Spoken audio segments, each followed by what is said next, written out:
Alors, merci beaucoup pour l'invitation. Et donc, aujourd'hui, je vais vous parler de neurosciences. Est-ce que vous pouvez lever votre main si vous avez déjà entendu le mot neurosciences?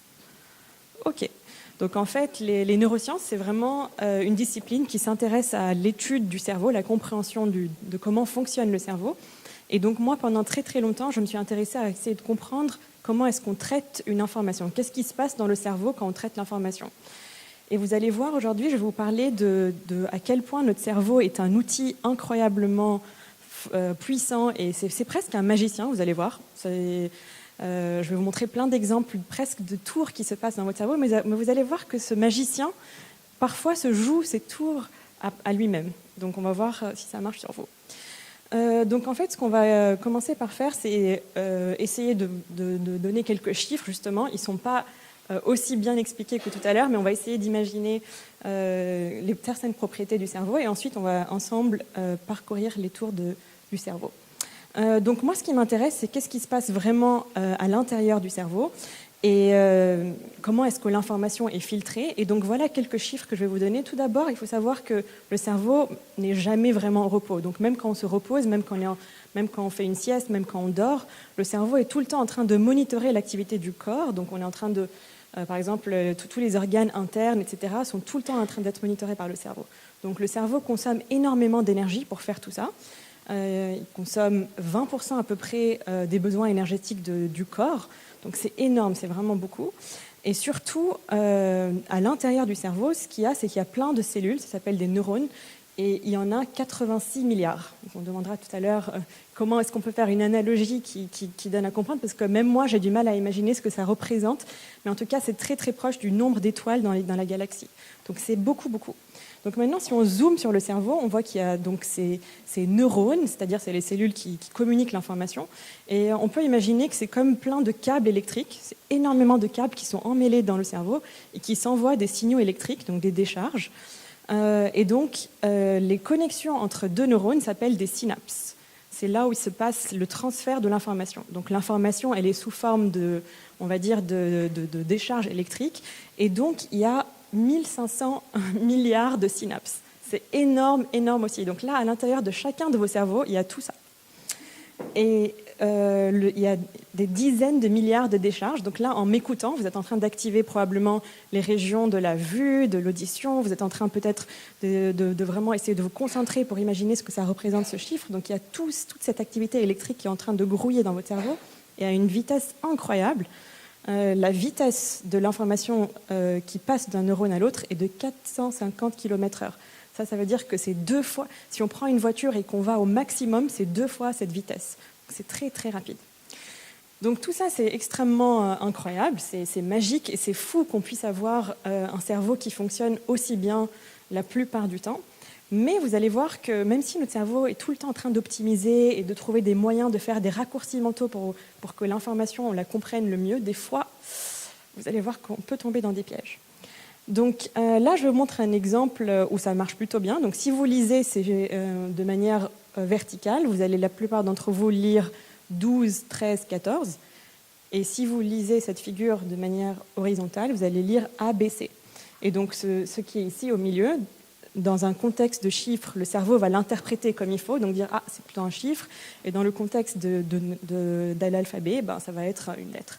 Et donc ça, c'est extrêmement intéressant parce que ça veut dire que notre cerveau a cette propriété d'extraire du sens très rapidement et de nous donner le sens qui est le plus pertinent pour le contexte. Ça, c'est déjà une chose qu'on sait à propos du cerveau.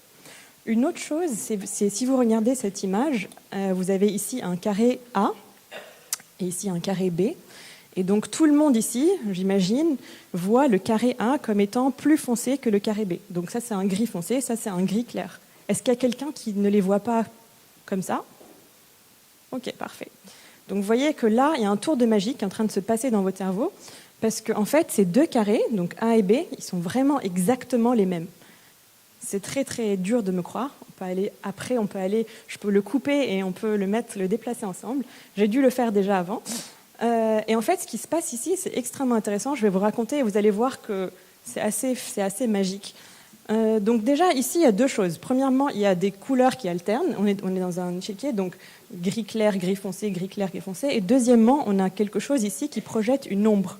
Et donc, ce que le cerveau fait, c'est tout un tas de calculs pour se dire, alors, puisqu'il y a des couleurs grises et foncées qui alternent, et puisque, en général, ce qui est dans l'ombre apparaît plus foncé qu'il ne l'est, je vais essayer de corriger tout ça. Et donc, ce qu'on est en train de voir, on pense que c'est vraiment exactement ce qui est devant nous, mais en vérité, c'est tout un tas de calculs très, très rapides que le cerveau fait pour nous montrer ce qui est le plus probable.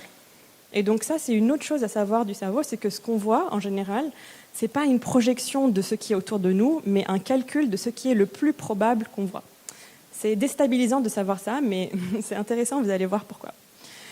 Donc maintenant, je vais vous demander de lever la main sans dire ce que c'est, dès que vous voyez la seule chose qui change d'une image à l'autre. Juste levez la main et ne dites pas ce que c'est. Il y a une seule chose qui est en train de changer, et vous allez voir, pour ceux qui l'ont vu, c'est impossible de plus le voir, de le dévoir. Bon, ça met la pression sur les autres. Donc, vous voyez la barre, il y a une barre. Et maintenant que vous avez vu la barre, vous pouvez plus, c'est fini, elle est vraiment rentrée dans votre perception. Et donc ça aussi, c'est une autre propriété qui est extrêmement intéressante à propos du cerveau, c'est que on a l'impression, quand on voit quelque chose, qu'on a fait attention à toute l'information, que tout est... Je vais l'enlever parce que ça peut donner des crises d'épilepsie. Et donc, ce qui est intéressant, c'est qu'on a l'impression, quand on arrive devant quelque chose, qu'on a tout vu, on a toute l'information, mais en fait, il y a une grande partie de l'information qui nous échappe. Et d'ailleurs, ici, c'était pas une petite information, c'est quand même quelque chose qui est vraiment au centre. Et donc ça nous montre quelque chose de très intéressant aussi, c'est que la manière dont on explore notre environnement n'est pas aléatoire, elle dépend de beaucoup de choses. Donc la première chose que les gens regardent quand ils arrivent sur cette scène, c'est d'abord les visages, parce que c'est ça qui est le plus important pour notre survie. C'est là où il va y avoir des émotions, c'est là qu'on va dire si quelqu'un est un ami, un ennemi, etc. On va regarder les couleurs, les aliments, et ensuite on va regarder les choses qui sont moins importantes pour le cerveau. Donc ça aussi, c'est intéressant. Maintenant, si je vous montre cette pub cette pub Colgate, est-ce que quelqu'un peut me dire ce qu'il y a de bizarre dans cette pub? Oui? Ça? C'est ça, exactement. Et donc, ce qui est intéressant ici, c'est que la plupart des gens, comme c'est quelque chose qui est qui est vraiment une pub pour les dents, on va regarder les dents, mais très peu de gens vont voir qu'ici, il y a beaucoup plus de doigts qu'il ne faut. Et donc ça aussi, c'est intéressant, c'est que notre attention, elle est, encore une fois, elle détecte la pertinence. Donc, ce qui est pertinent pour moi, c'est ça. Et donc, ce qui est un peu moins important, pourtant, c'est énorme, hein. Pas tout le monde a tant de doigts. Et donc, ça aussi, on ne le voit pas. Et maintenant, pour terminer, je vais vous montrer qu'il y a quelque chose d'encore plus magique, c'est que des fois, on peut voir tous regarder la même chose, mais certains voient des choses différentes. Par exemple, si vous regardez cette danseuse, est-ce que vous pouvez lever la main si vous pensez qu'elle tourne dans les sens de l'aiguille d'une montre? Donc comme ça. Ah, la moitié. Et qui la voit tourner dans l'inverse? Ok, un peu moins que la moitié. Donc vous voyez, c'est incroyable parce qu'on est en train de tous regarder la même chose, mais on a des perceptions différentes des mêmes choses. Et donc ça a des implications énormes. Est-ce que ça change pour certains? Est-ce qu'il y en a pour qui ça commence à changer? Ok, très bien. Attendez, je vais vous mettre tous d'accord. Si vous regardez cette image et ensuite celle-là, pour tout le monde, elle va commencer à tourner dans les sens de l'aiguille d'une montre, à peu près. Si vous regardez celle-là, ça va être l'inverse. Vous pouvez faire le Macarena en regardant droite-gauche, droite-gauche. Enfin, ça. Et donc, c'est extrêmement intéressant cet exemple. Pourquoi? Parce que, en fait, ça, c'est un stimulus qui est ambigu. C'est-à-dire qu'on n'a pas suffisamment d'informations pour savoir si c'est derrière ou devant que la jambe passe.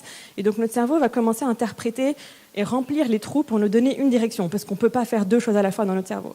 Et donc, ça, c'est extrêmement intéressant. C'est encore une fois, c'est une métaphore pour comment, des fois, on peut regarder les mêmes choses, mais les percevoir différemment.